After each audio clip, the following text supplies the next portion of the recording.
police.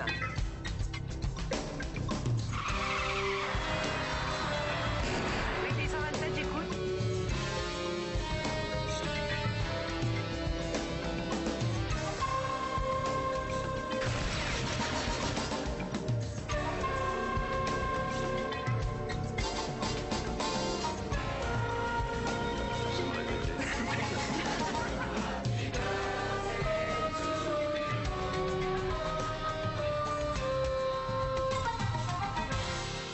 Je vous avais raconté un jour dans la vidéo sur Tendre Poulet, avec tiens, Philippe Noiret et Annie Girardot, que j'adorais l'ambiance de ce film, en partie policier, qui se passe en plein Paris à la fin des années 70. Les bonnes vieilles voitures de l'époque, quasiment toujours des Renault, des commissariats crasseux, marrons ou verts bien sales, les impairs beiges, le cadre de Paris tout naturellement. On pourrait aussi citer Peur sur la ville que nous avons fait également. Et pareil, j'adore l'ambiance.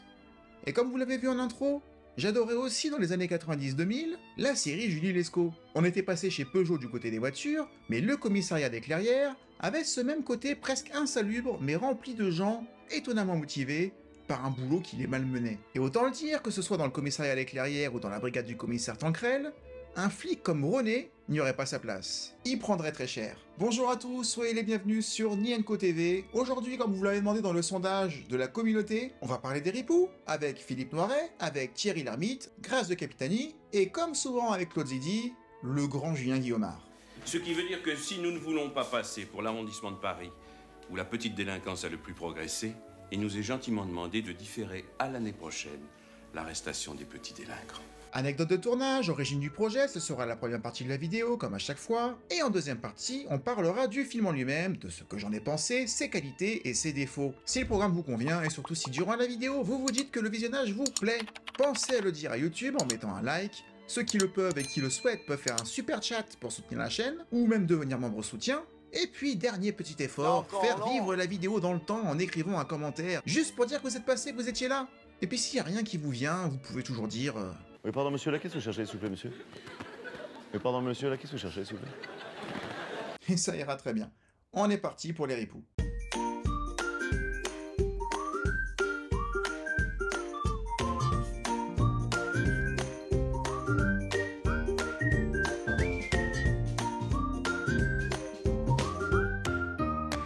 La naissance d'une idée de scénario tient parfois à rien.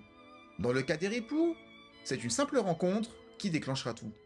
En 1982, durant le Festival de Cannes, alors que Claude Zidi venait de voir son dernier film Banzai performer au box-office, ce dernier apprend sur place que son prochain projet, avec Gérard Depardieu, ne se fera pas. Il était occupé ailleurs et il se retrouve du coup sans projet.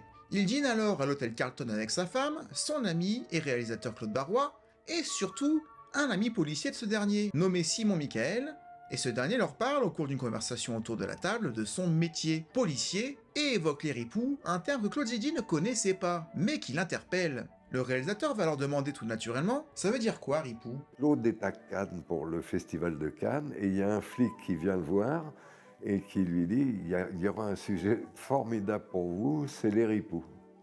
Et Claude fait, c'est quoi ça? Verlan. Ah, d'accord. La réponse de Simon Michael est la suivante. Dans la police, il s'agit des flics un peu limites, qui quelquefois se promènent comme des mafieux en voiture américaine et en costume. Claude Zidi se dit alors que ce serait un bon sujet de film et le partage à ses amis. Et Simon Michael lui répond alors qu'il avait déjà écrit un synopsis sur le sujet, comme ça tombe bien. Et le flic commence à lui raconter des anecdotes, et Claude dit, ah oui, ah oui, ah oui, faites-moi un listing d'anecdotes que le flic a fait. Et Claude a scénarisé. Mais au-delà du sujet, c'est surtout la sonorité du mot « ripoux » qui sonnait bien pour Claude Zidi, et qui ferait selon lui un bon titre de film. Un titre qu'il devra imposer aux producteurs et aux distributeurs, car c'était la seule idée de Zidi à l'instant, c'était de faire un film qui s'appellera Les Ripoux. Et puis l'histoire, on va la trouver. On a le temps. A noter quand même que Claude Zidi, il s'est formé, il s'est auto-formé même au cinéma en allant voir des dizaines, des centaines de films quand il était plus jeune. Il allait voir des comédies à chaque fois, et c'était les titres des comédies qui l'attiraient. On s'en fiche de quoi ça parle, un bon titre, ça interpelle beaucoup de monde.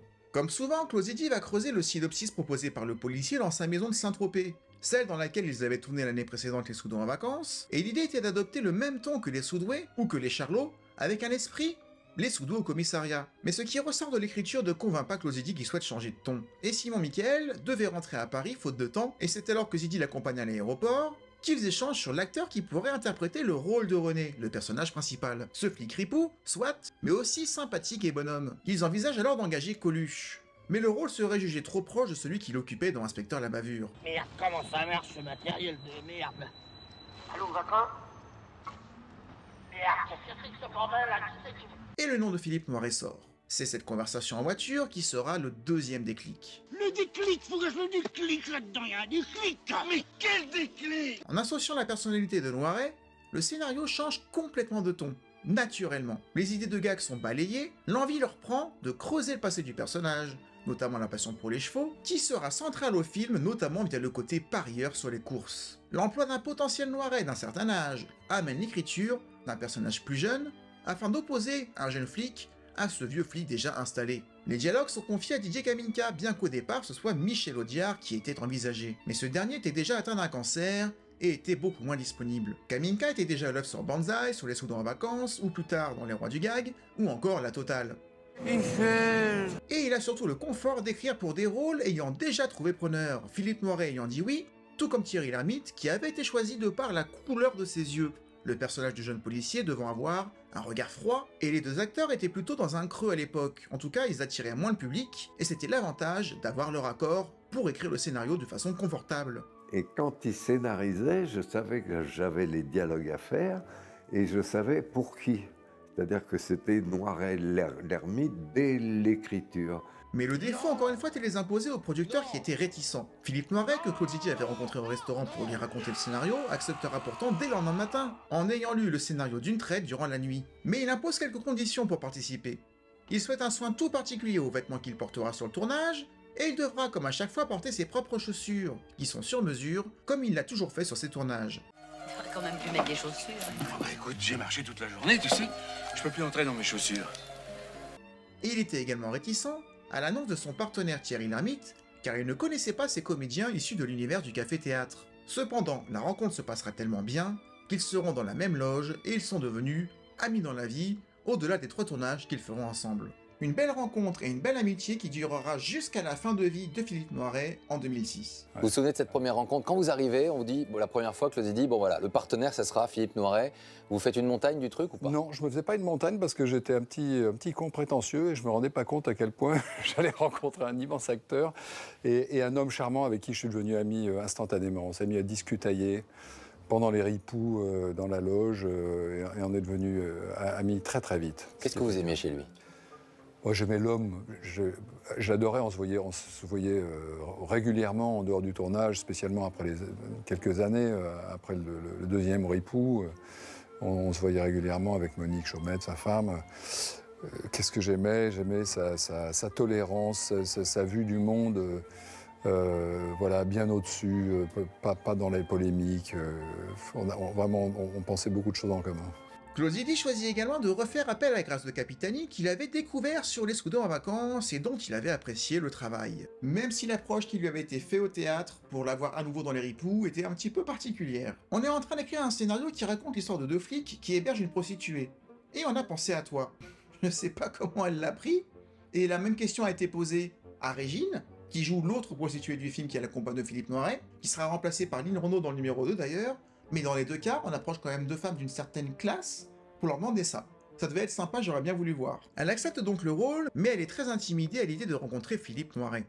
La rencontre se fait au maquillage, et c'est lui qui brise la glace, en lui posant une question que beaucoup de monde devait se poser à l'époque. « Mais dites-moi, mademoiselle, c'est votre vrai nom, Grâce de Capitani ?» Elle répond alors « Absolument. Seulement, j'en ai coupé un petit bout, parce que sinon c'était trop long. Normalement, c'est Marie-Grâce de Capitani. » Et toute la journée de sa voix puissante, il chantera dans les coulisses son nom complet, Marie-Grâce de Capitani, ce qui brisera la glace dès le premier jour. Le ton du film influencé par Philippe Noiret à l'écriture était aussi audacieux en 1984. L'idée n'était pas de montrer une police et des policiers exemplaires, comme on le voyait souvent, avec une police telle que le public la croyait ou la voulait, ce qui est le cas dans Tendre Poulet et ce qui est le cas dans Julie Lescaut par exemple, ou même dans Peur sur la ville. Bébel dans Peur sur la ville, c'est le flic rêvé que tout le monde imagine, super courageux, qui grimpe sur les toits, sur les trains.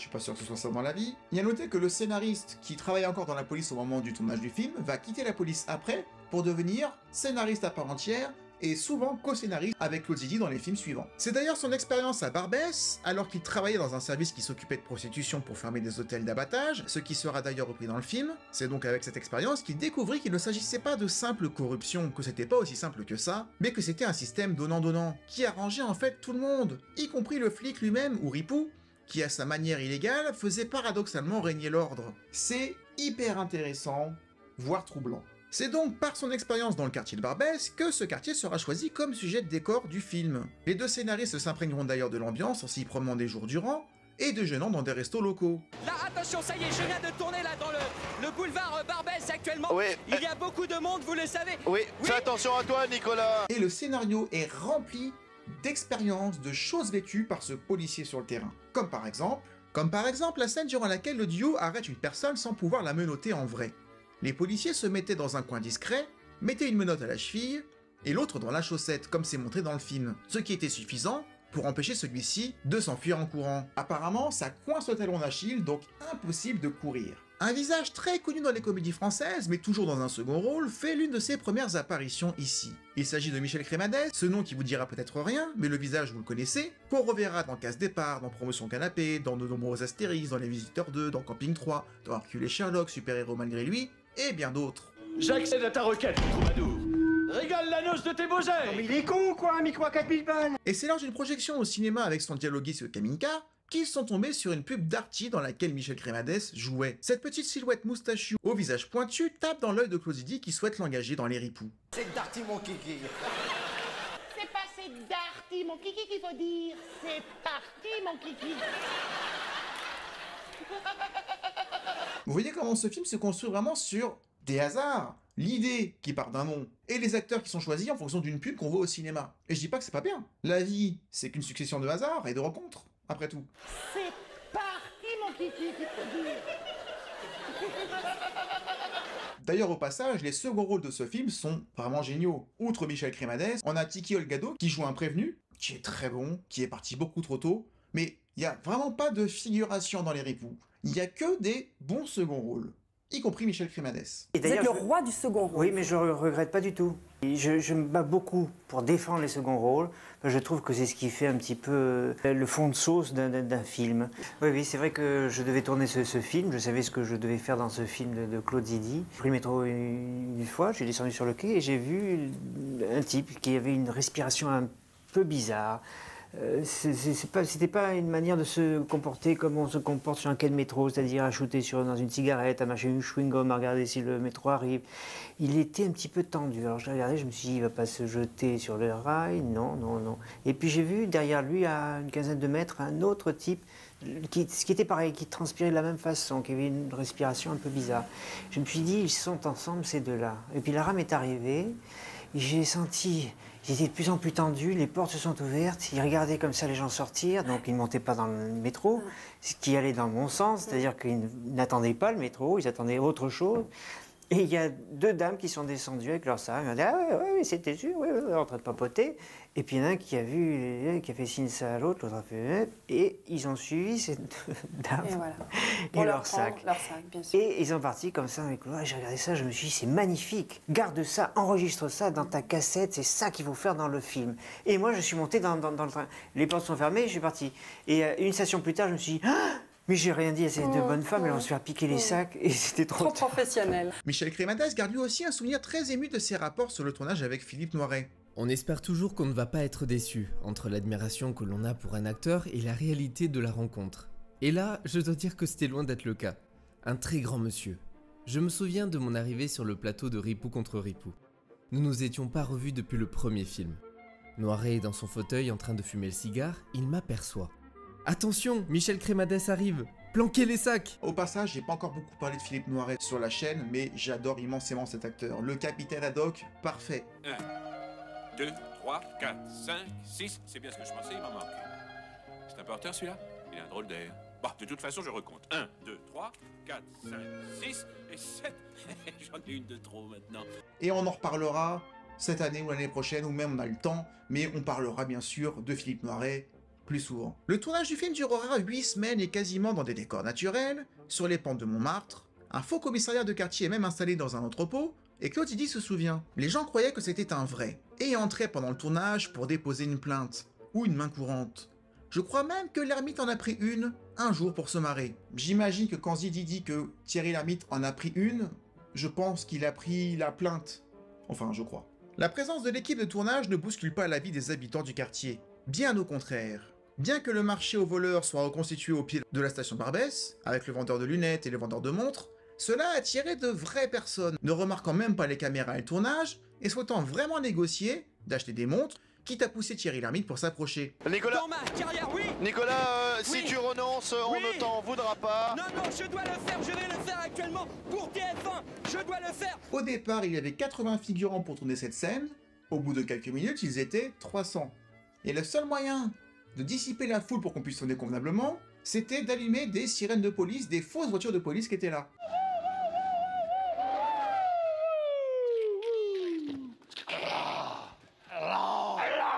Ça faisait fuir beaucoup de monde. Rentrez chez vous, les noirs et les bougnoles. Je l'ai fait. Je l'ai fait.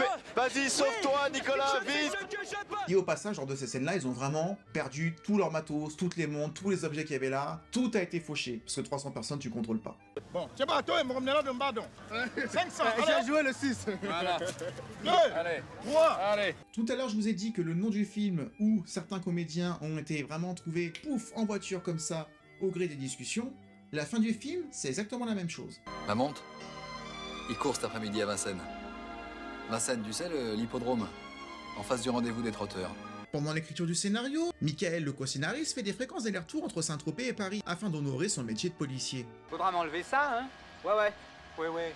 Et c'est encore en voiture que la fin du film se dessine. Afin de creuser l'idée, il s'arrête à un restaurant à la sortie de Saint-Tropez.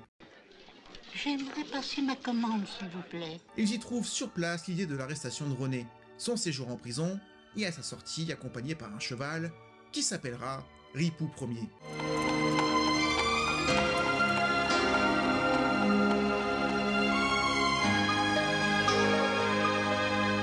Le film sort le 19 septembre 84 et démarre assez doucement, voire même très doucement au box-office, faisant 3 à 4 fois moins d'entrées que Banzai ou Les Soudoués sur le même laps de temps, et le tournage des Rois du Gag avait déjà commencé 2 jours avant, afin de se couvrir d'un échec commercial avec Les Ripoux. Ainsi, si Les Ripoux ne fonctionnaient pas, Claude Zidi aurait une deuxième chance sans avoir à se battre pour trouver un financement. Mais le film est nommé 5 fois au César et il en remportera 3, dont celui du meilleur film et du meilleur réalisateur. Et le film double alors sa fréquentation en salle, rassemblant 5,9 millions de spectateurs au total. Et c'est un film qui n'a pas démarré fort, hein. Et ça nous a donné raison, la sortie du film, de dire il faut qu'à la sortie du film, on soit en tournage des Rois du Gag, pour encaisser le choc. Donc on a commencé le tournage des Rois du Gag le lundi, et les Ripoux sont sortis le mercredi, qui suivait le lundi. Et le premier jour des Ripoux, on dînait ensemble, Noiret, Claude, Peset, donc les distributeurs, et le chiffre tombe à minuit, 10 000 entrées, ou même peut-être un peu moins de 10 000 entrées, alors qu'on faisait 40 000 avec Banzai le premier jour Paris, 30 et quelques mille avec les Soudoués, 10 000, on s'est dit, bah, on a bien fait d'être en tournage. Et le tournage a continué sur les Rois du Gag, et les Ripoux ont fait le chemin comme ça. Mais cette reconnaissance du métier pour Zidi a été prise assez froidement par ce dernier. Claude Zidi était effectivement frustré de recevoir des récompenses pour un film qui avait pourtant changé de ton en allant plus vers le dramatique, comme si la comédie ne pouvait pas avoir des Césars, elle aussi. Et constatant surtout que jusque-là, seul le public l'encourageait, et non la profession en elle-même. Je vais remercier, j'aurai beaucoup de monde à remercier, en particulier Simon Michael, qui m'a donné l'idée des Ripoux et le titre, et Didier Kaminka, qui en a écrit les dialogues, et puis toute l'équipe avec lui. Bien. J'aimerais aussi remercier finalement ceux que l'on remercie assez peu souvent, mais je crois qu'ils sont assez étonnants en France, sont les spectateurs. C'est le public français. Nous avons en France, sans doute, si on devait décerner un César international du meilleur public, je crois que nous avons le meilleur public au monde. C'est le public français qui aurait le César du meilleur public. Nous avons un public très diversifié, très intéressé par le cinéma, encore un peu nombreux. Pour combien de temps, évidemment, on ne le sait pas. Passionné, des revues de cinéma naissent tous les jours. Il y a beaucoup d'émissions sur le cinéma à la télévision. Je crois que le public français, beaucoup de pays, en Europe en particulier, aimeraient avoir l'équivalent du public français. Alors, je remercie ce public qui m'encourage depuis pas mal de temps, depuis 71, date de mon premier film, qui m'a suivi et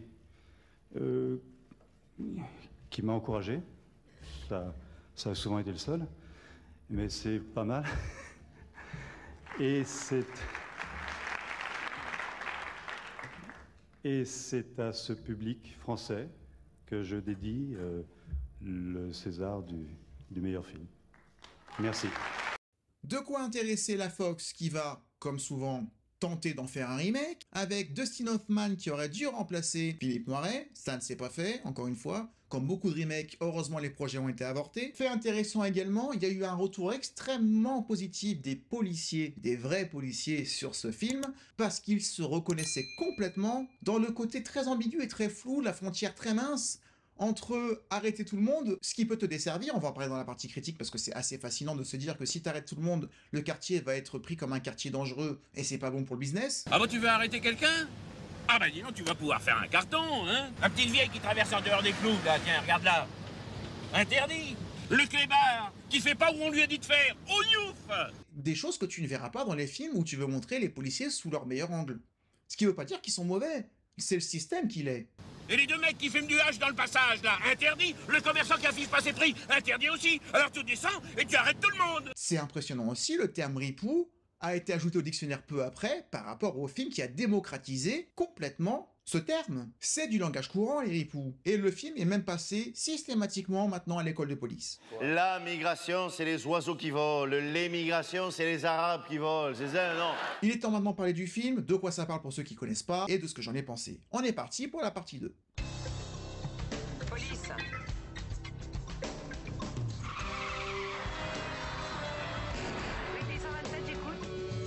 Les ripoux parlent de René, un policier corrompu ayant son petit trafic depuis 20 ans dans le quartier de Barbès. Restaurant à l'œil, recette sur les jeux d'argent. Il gagne, comme il le dit, petit, mais il gagne souvent. Lorsque son partenaire tout aussi corrompu se fait arrêter, afin de le couvrir lui-même, on lui attribue un nouveau partenaire, Thierry Lhermitte, tout juste sorti de l'école. La droiture incarnée. Il ne boit jamais, il souhaite arrêter les bandits et faire carrière en devenant commissaire. Il découvrira malgré lui la réalité du métier, où parfois il vaut mieux relâcher un individu, ou ignorer une plainte pour ne pas donner une réputation de quartier difficile à un endroit précis. Une réalité implacable qu'il aura du mal à accepter dans un premier temps, mais qui va changer petit à petit sa façon de voir les choses. Alors les ripoux, ce sont des films que j'ai chez moi mais que je regarde pas souvent. Je n'ai même pas de souvenir du troisième, et je me souviens que le 2 ne suit pas l'histoire du 1. C'est comme si la fin avait été ignorée, ça m'avait gêné à l'époque, et j'ai toujours trouvé le premier, en tout cas celui que je connais le plus, un chouïa trop long. D'ailleurs il l'est, presque 1h50. C'est rare pour une comédie. Même si on considère que le film n'en est pas vraiment une, donc finalement c'est normal que le film fasse peut-être 1h50 et non pas 1h35. Je commence par les défauts que j'y trouve, parce qu'il y a quand même moins de défauts que de qualité, mais pendant 1 heure de film, on a une succession de situations qui sont certes assez savoureuses entre les deux, avec deux visions du métier qui se confrontent, la vision blasée de René qui est un bon gars, mais qui a vite compris qu'il n'y avait rien à faire, et son élève qui va se faire un plaisir de corrompre, notamment en lui mettant une nana dans les pattes qui va lui coûter très cher. Vous êtes sûr qu'il n'y a pas une erreur? Ah oui, vous avez raison. J'ai oublié de vous compter la vodka. Ça fait 500 francs de plus. Mais je trouve qu'on attend longtemps. Et heureusement, ça arrive, mais j'ai longtemps attendu le fil rouge, auquel cette relation intéressante allait s'accrocher. Un but commun, un gros coup à monter, une intrigue tout simplement. Et ça commence quand ils pensent être suivis par les bœufs carottes, et qu'ils inventent une machination pour se débarrasser d'eux. Allez, tiens-moi dessus. Hein? Là. Dans le gras du bide. Je sentirai rien. D'ailleurs, la scène où les bœufs carottes négocient avec les deux ripoux pour essayer de pas trop se balancer l'un l'autre et se couvrir... On peut pas s'arranger? Ah, comment? Ah! On vous fait un rapport super favorable, je crois. Oui, c'est le type qui vous a blessé en se tirant. Vous aurez droit à une médaille. C'est génial comme scène. Mais moi, dans un film, même une comédie, j'ai besoin à un moment donné d'avoir un objectif. Et mis à part les voir se confronter et voir Thierry Lhermitte décliner un petit peu, ça va avec son look qui devient de plus en plus un look un peu de bad boy là. Le plan qu'ils ont à la fin de faire un casse parce qu'ils sont vexés de se faire virer par la brigade d'intervention, c'est quelque chose que j'aurais voulu voir en continu dans le film, qu'on ait un objectif de dire moi j'ai un gros coup avant de prendre ma retraite, je voudrais voiler ça, et le mec il va dire bah non. Et puis au bout d'un moment, il va le convaincre que c'est la seule solution plutôt que de trouver ça au dernier moment juste pour qu'on ait une fin satisfaisante. Voilà, ça fait un peu trop film à sketch pendant 1 heure, même si les sketchs sont bons. Et au moment où je commence à décrocher parce que je me dis bon, moi c'est bon, maintenant je m'ennuie, il y a un moment du film où je commence à dire ah, je regarde ma montre, je regarde mon portable et hop, ça me réintéresse parce qu'ils enclenchent enfin la seconde, on va dire, avec cette intrigue de faire un casse et partir avec beaucoup d'argent. Mais ça aurait dû venir plus tôt, c'est pas très bien équilibré. Mais le film est rempli de super répliques et de super moments. Quand Noiret lui dit en voiture, en lui montrant tous ceux à qui il dit bonjour dans la rue, qu'il les a tous arrêtés au moins une fois et que ça a créé des liens, c'est génial. Mais ils vous connaissent tous? Bah, ça fait 20 ans que je suis là. J'ai tous arrêté au moins une fois. Ça crée des liens. Quand il lui dit que tout le monde pourrait être arrêté pour traverser la rue et qu'on n'arrête pas 250 personnes comme ça, c'est génial. Que de toute façon les prisons sont blindées, que politiquement ils ne doivent pas se représenter un quartier en dénonçant tous les délits qui s'y passent, ça et les prisons blindées, je suis désolé, ça ne vieillit pas, même ça a empiré. En tout cas, j'ai jamais vu, ou rarement vu, surtout chez Zidi, une thématique qui est toujours aussi présente aujourd'hui. Peut-être la malbouffe dans l'aile ou la cuisse, mais les ripoux, dans le fond, ça n'a pas vieilli du tout. Oui, ça ne vieillit pas, malheureusement même. Et même en le découvrant aujourd'hui de nos jours, parce que j'ai fait l'expérience en le montrant à ma compagne, qui a apprécié le film, et puis même dans la forme d'ailleurs, ça a toujours un charme fou. Ces voitures, ces téléphones à cadran, ce monde sans internet, sans portable, j'adore m'y replonger. J'aurais adoré vivre plus longtemps dans les années 80, parce que j'étais tout jeune et je m'en souviens pas vraiment. Je me souviens surtout des années 90 qui étaient très bien aussi. Mais ce genre de film ou de série à la Stranger Things où tu vois des gosses faire du vélo et s'appeler avec des talkie-walkie ou avec des bons vieux téléphones à cadran, ça fait du bien parce que c'était mieux. Enfin, c'était différent. Et puis Philippe Noiret, quelle classe. On n'en a pas encore assez parlé, mais on le fera encore une fois. Alexandre le Bienheureux, la vieille fille, on a volé la cuisse de Jupiter. Vous attendez 3 heures avant de vous baigner? Oui, pour la digestion. Ah, moi j'attends 2 heures. Eh bien, moi, 3. J'adore cet homme qu'on écoute à chaque fois qu'il parle. Sa présence n'est pas indispensable. Bah dis donc, j'en ai 9 maintenant. Hein? Valise. Par contre, je ne trouve pas Thierry Lhermitte impérial. Mais de toute façon, de tous les membres du Splendide, je trouve que c'est le moins attachant. Il a un côté plus glacial, plus froid qu'il utilise bien, et c'est ce qu'on attendait de lui dans ce film. Mais je trouve qu'il passe assez vite de l'autre côté, alors que paradoxalement, ils prennent bien le temps de les confronter. Alors grâce au tuyau, on va arrêter l'autre type, n'est-ce pas, qu'on va relâcher aussitôt parce qu'il va nous donner un autre tuyau sur un troisième type. Peut-être qu'en fin de compte, on aura beaucoup de tuyaux, mais on n'aura jamais arrêté personne. Par contre, rien à dire sur Julien Guillaumard, encore une fois impeccable. Je l'ai jamais vu en dessous dans aucun des films dans lesquels je l'ai vu jouer. Ça va mieux, votre rhume, chef? Bah, j'ai l'impression qu'avec ce petit truc-là, ça se dégage. Mais c'est pas parfait. À un moment donné, Thierry Lhermitte et Noiret prennent de la drogue en voiture. On sait pas pourquoi, on sait pas d'où ça vient. Est-ce que c'est régulier? Est-ce que c'est pour une fois? Est-ce que c'est parce qu'ils sont déprimés? J'ai l'impression que ça a été rajouté comme ça et qu'on n'exploitera pas ça du tout dans le film après. Ça fait pièce rapportée et d'ailleurs, le scénariste Kabinka le dit très bien. Moi, je regrette une chose dans le scénario. Je trouve que l'histoire de drogue à la fin, dès le départ, c'est quand même un truc ajouté. Mais comme le film tient vachement bien la route, ça passe. Ça passe. Mais moi, c'est pas... Je trouve que c'est une histoire qui vient en plus. Voilà quoi dire d'autre, mis à part que c'est pas un film parfait. Je lui mets un 14, un bon 14. Parce que le sujet est vraiment là, il y a quelques longueurs, je ne me rappelle pas assez du 2 et du 3 pour me faire une opinion sur la trilogie, parce que oui c'est une trilogie, et encore une fois c'est une trilogie mais l'histoire ne se suit pas, parce qu'en ce moment j'ai pas mal de débats avec des personnes en commentaire qui disent que la trilogie Weber, La Chèvre, Les Fugitifs, Les Compères n'est pas une trilogie, même s'ils le vendent dans un coffret DVD comme une trilogie, parce que l'histoire ne se suit pas. Bah s'il y a bien une preuve qu'une trilogie n'est pas forcément une histoire qui se suit, mais des personnages qui peuvent être là à chaque fois, ou même des acteurs qui se retrouvent à chaque fois dans des personnages différents mais dans des histoires similaires, comme la trilogie Cornetto, oui, Les Ripoux est une trilogie. Pourtant, le 2 n'est pas la suite du 1, comme quoi c'est possible. Mais cette volonté de montrer la police telle qu'elle est et pas telle qu'on veut la voir, c'était audacieux en 84 et ça l'est même toujours aujourd'hui. Donc j'encourage tout le monde à regarder Les Ripoux, je trouve que ça donne une image de la police paradoxalement positive, alors qu'on montre que des saloperies, mais en même temps ce sont des hommes et des femmes qui ont le choix, la tentation de bien vivre en faisant des heureux ou en arrêtant tout le monde à gagner 1800 € par mois. On va encore me dire que je suis de gauche, ce qui est absolument pas le cas. Je suis pas gauchiste du tout, au contraire. Mais ça interpelle, ça fait réfléchir sur la réalité de ce qui se passe sur le terrain qu'on ne voit pas forcément. On peut se dire qu'il faut arrêter tout le monde, mais on les met où?